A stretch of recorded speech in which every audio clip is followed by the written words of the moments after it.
High court తీర్పుతో కేటీఆర్ విదేశాలకు పారిపోయే అవకాశం ఉందన్నారు కాంగ్రెస్ ఎమ్మెల్సీ బల్మూరి వెంకట్. వెంటనే పోలీసులు ఆయన పాస్పోర్ట్ను సీజ్ చేయాలన్నారు. తప్పు చేయలేదని చెప్తున్న కేటీఆర్ అసలు విచారణకు ఎందుకు సహకరించడం లేదని ప్రశ్నించారు. దొంగలకు అండగా ఉంటారా, ప్రజలకు అండగా ఉంటారో బీఆర్ఎస్ ఎమ్మెల్యేలు నిర్ణయించుకోవాలన్నారు. ప్రజల సొమ్ము దోచుకుంటే ఎవరినైనా విడిచిపెట్టేది లేదన్నారు బల్మూరి వెంకట్.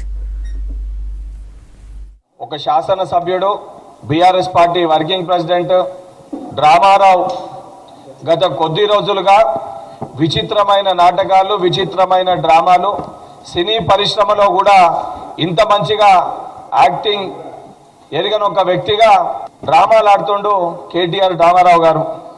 ఒక బాధ్యత గల షాడో ముఖ్యమంత్రిగా, మంత్రిగా పనిచేసి ఒక శాసనసభ్యునిగా ఉన్న నువ్వు అసలు రాజ్యాంగానికి సంబంధించి ఒక పౌరుణ్ణి ఇన్వెస్టిగేషన్ చేస్తున్నప్పుడు చాలా క్లియర్గా నేను అరెస్ట్ చేయొద్దు అని చెప్పని కోర్ట్ డైరెక్షన్ ఆర్డర్ ఉంది. సో ప్రొసీజర్ ప్రకారంగా సంబంధించిన డిపార్ట్మెంట్స్ వాళ్ళ ప్రొసీజర్ ప్రకారంగా ప్రైమ్ ఆఫ్ ఇన్వెస్టిగేషన్కి నేను పిలవడం జరిగింది. ఇప్పుడు చాలా స్పష్టంగా కోర్టు కూడా ఈరోజు న్యాయ వ్యవస్థ కూడా, న్యాయస్థానం కూడా 100% మీరు వేసిన పిటిషన్ని కొట్టేయడం జరిగింది. కేటీఆర్ గారు మీకు సూటిగా ఒక విషయం అడుగుతున్నా, నిజంగా మీరు తప్పు చేయకపోతే, మీరు అనే విధంగా మీరు తప్పు చేయకుండా